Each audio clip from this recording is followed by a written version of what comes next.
kontrak, naik bangunan apa, susah nak cari nafkah.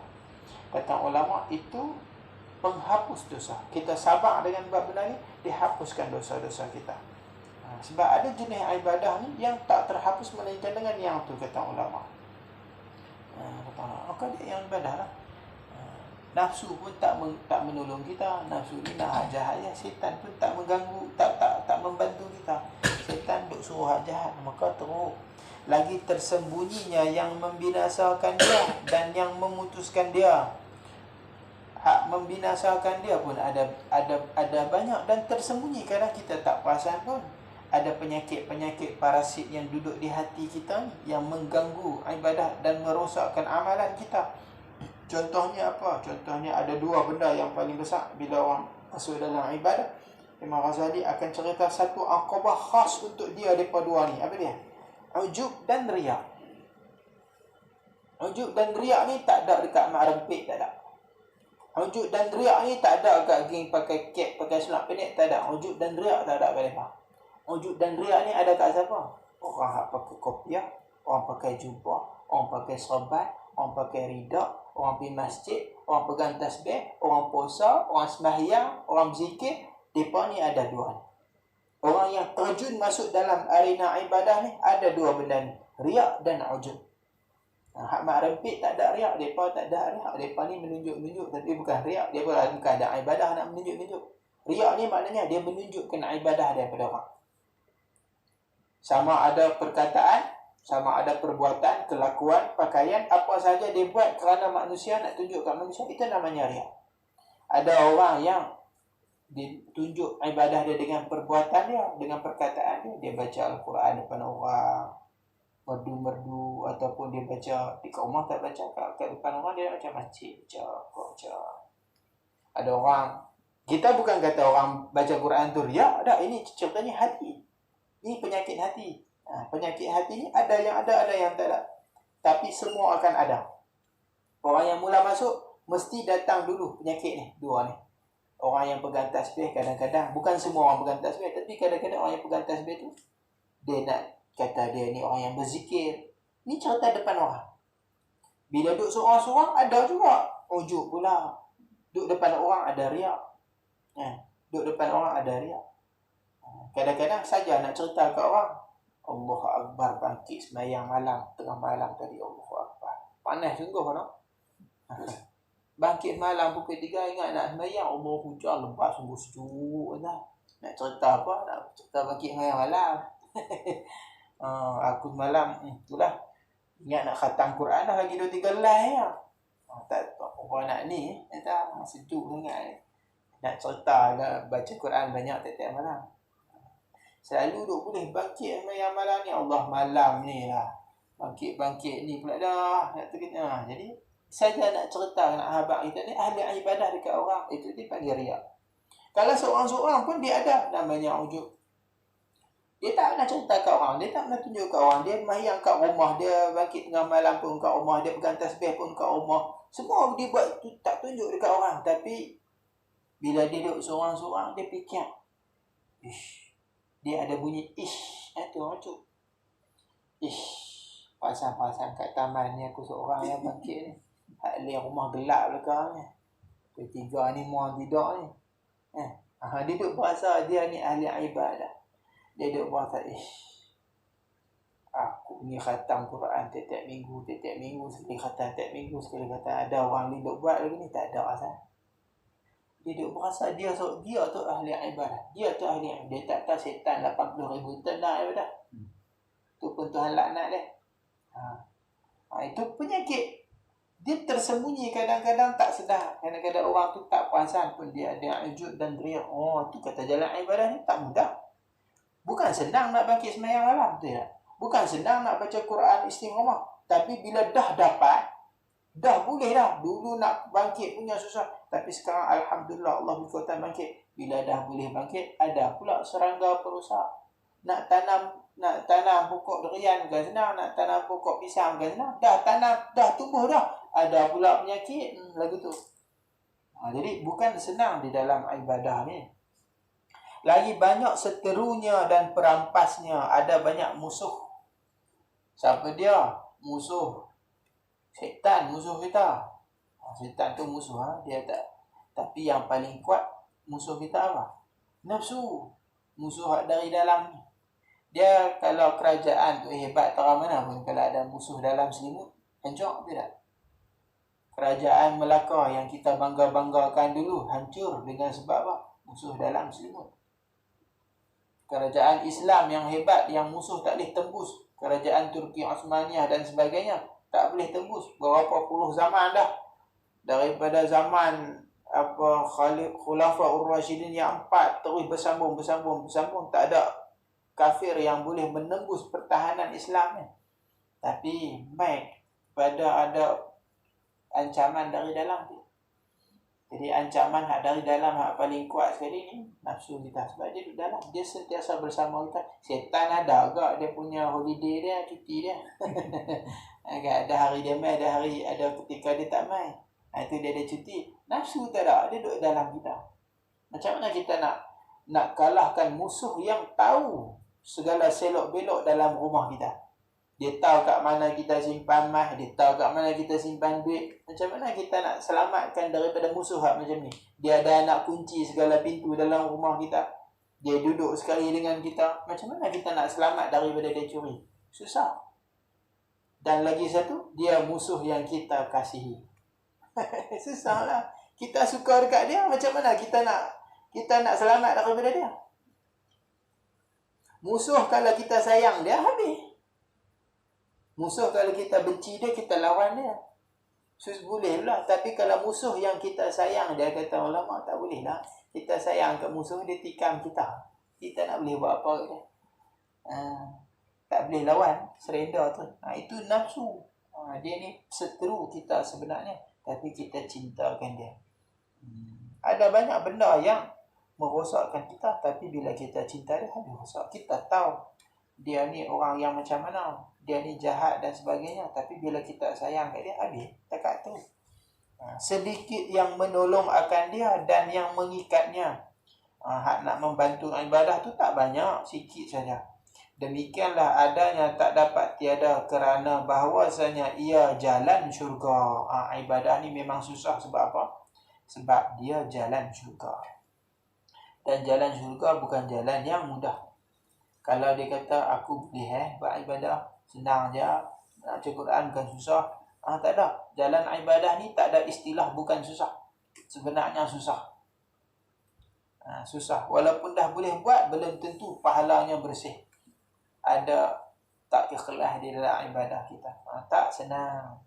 Maka jadilah demikian itu membenarkan bagi barang yang disebut pada hadis Nabi SAW.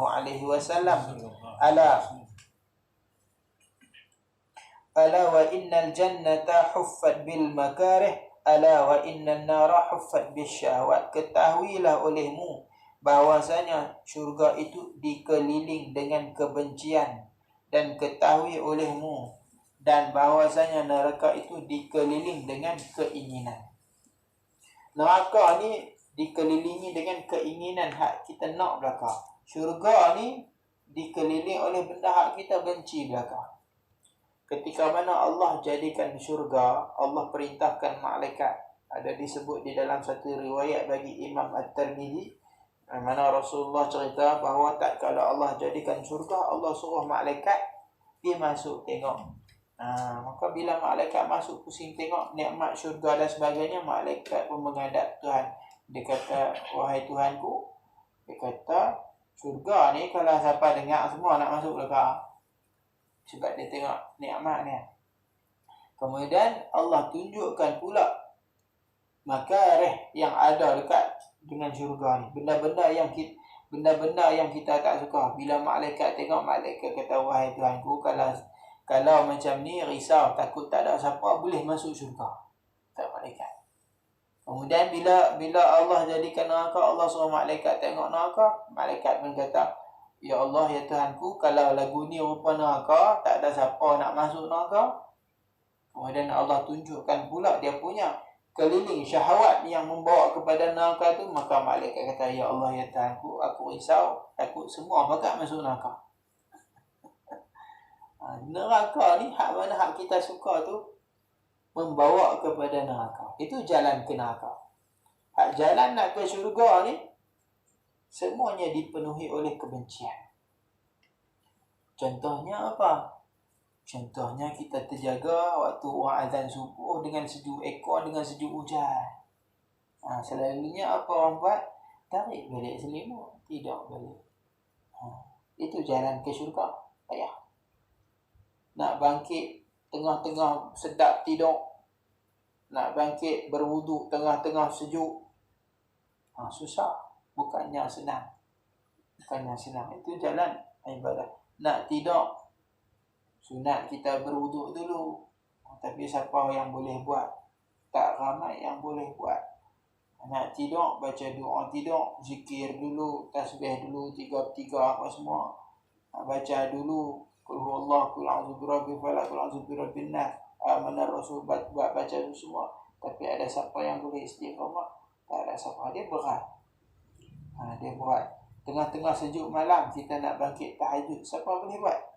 Dia berat. Itu makar. Semua nafsu kita tak suka. Itu Nabi kata huffat bil makar, dikelilingi dengan benda kebencian. Itulah jalan syurga. Kalau kita nak masuk syurga, kita kena tembusi hijab-hijab ni dulu. Kena buka semua hijab-hijab ni, lepasi semua makarih ni. Memang hati kita kena berperang dulu, baru boleh sampai ke syurga. Hak neraka ni mudahnya. Hak neraka ni ikut segala nafsu sampai neraka. Nafsu kata tak payah mayang, tak payah. Nafsu kata tidak. Nafsu kata hak ni ikut semata-mata nafsu, maka itulah jalan neraka. Tapi kalau kita sentiasa melawan nafsu, maka itu jalan syurga. Hak syurga ni semua nafsu tak mahu. Kalau nafsu berasa mahu tu hatu belik. Satu saja ibadah yang nafsu mahu, kahwin. Tu ibadah tu nafsu mahu. Ibadah ni kahwin tu satu ibadah. Kahwin kan tak baik. Kadang-kadang orang kata bila cerita kahwin, orang kata dah tak kahwin tu an-nikahu sunnatul anbiya, sunnah Nabi, sunnah. Wa syiarul awliya, syiar para wali. Itu satu ibadah. Dan ibadah inilah satu-satunya yang nafsu kita setuju. Bila sebut kahwin, semua orang suka. Tapi itu satu ibadah. Tak hal lain. Nak suruh bangkit sembahyang malam, nafsu kita tak mahu. Nak suruh berzikir, tak mahu. Habis. Dan lagi sabda Nabi SAW.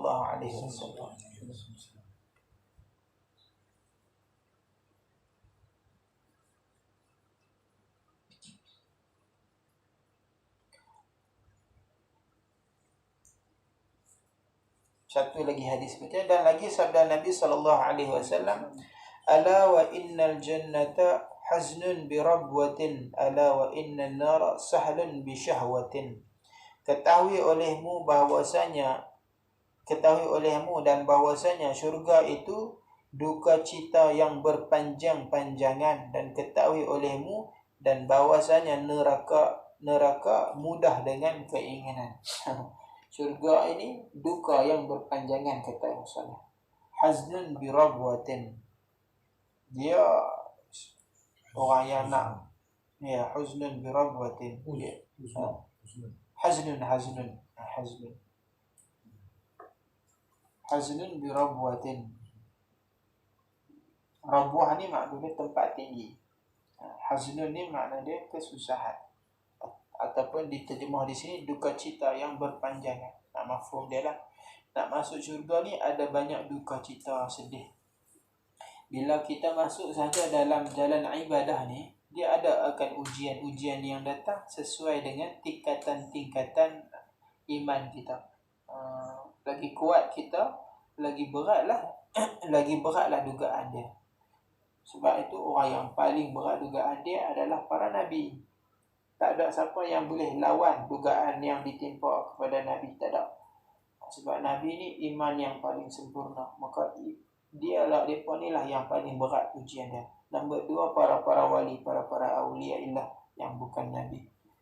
Kemudian orang-orang salih. Kemudian kita orang awam. Orang awam dugaan dia biasa-biasa saja.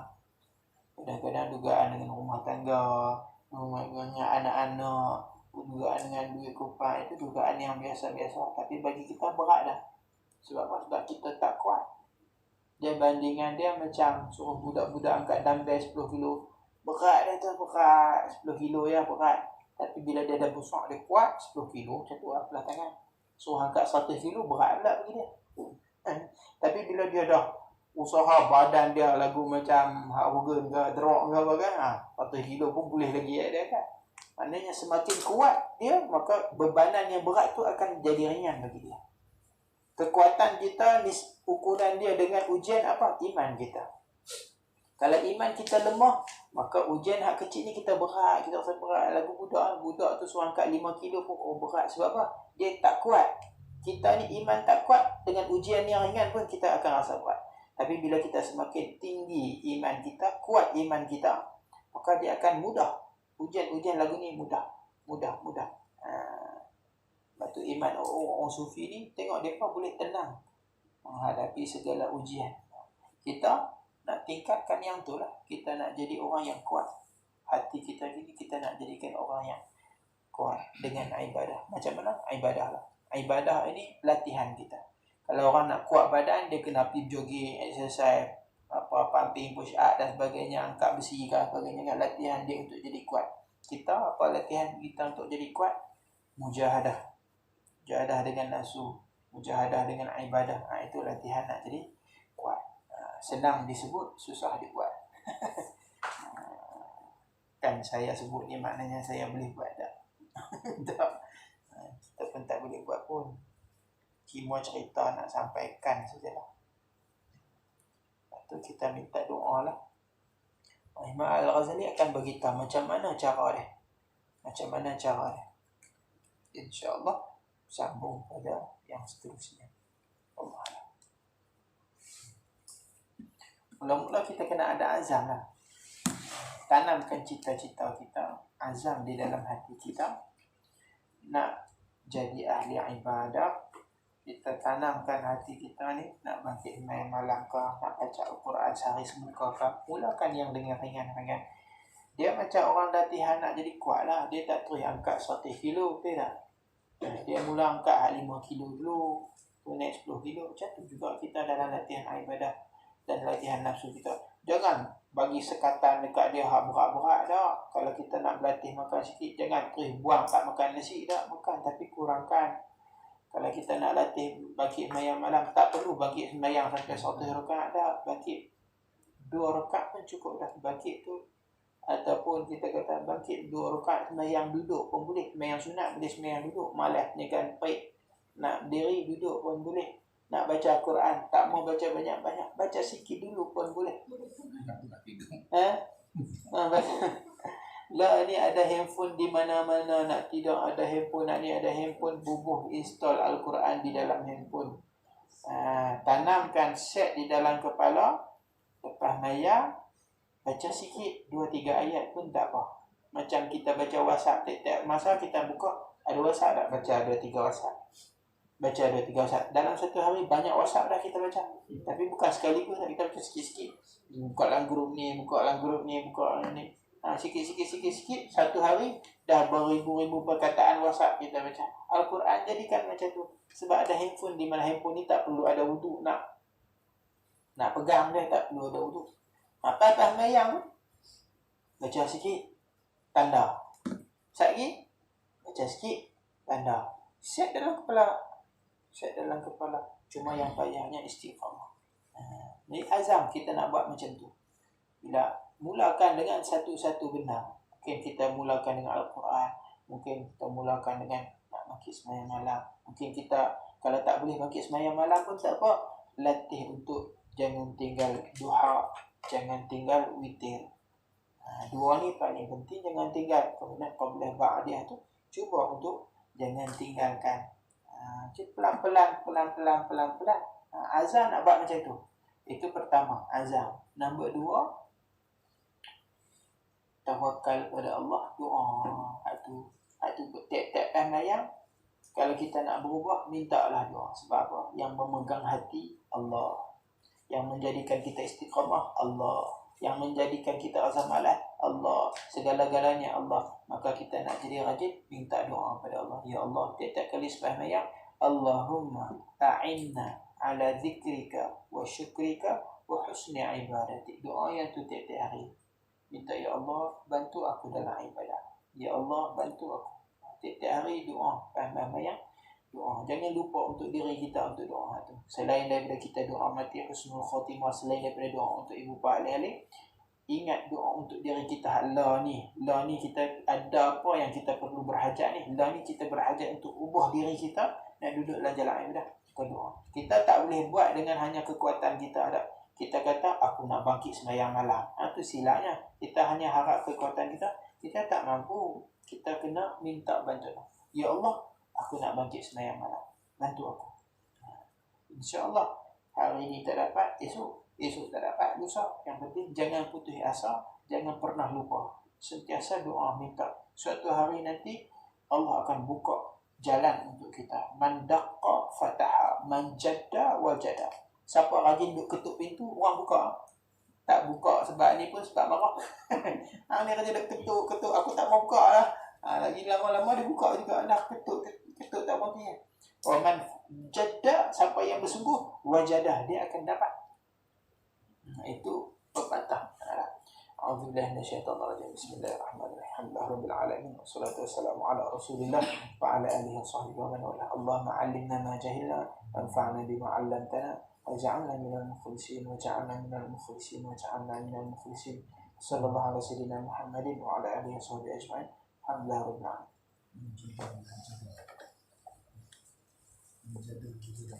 Menjadda